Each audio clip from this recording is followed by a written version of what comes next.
पालक भाजी खायला या सगळेजण. मस्त असं पालक भाजी बनवते मी. कोणाकोणाला आवडते पालक भाजी खायला. उन्हाचा चटका पडलाय आणि मी भजी बनवायला लागलो. पडलं बाई.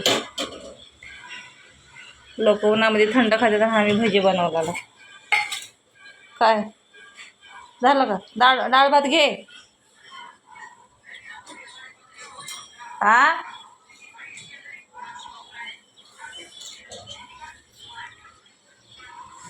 मस्त असं पाला टाकून भजी बनवते मी बघा. कोणाकोणाला आवडतात पालक भजी या नक्कीच खायला. ते बी उन्हामध्ये. लोक पावसामध्ये बनवून खातात, आम्ही उन्हामध्ये बनवून खातो. असंच मन झालं खायचं म्हणून बनवावं.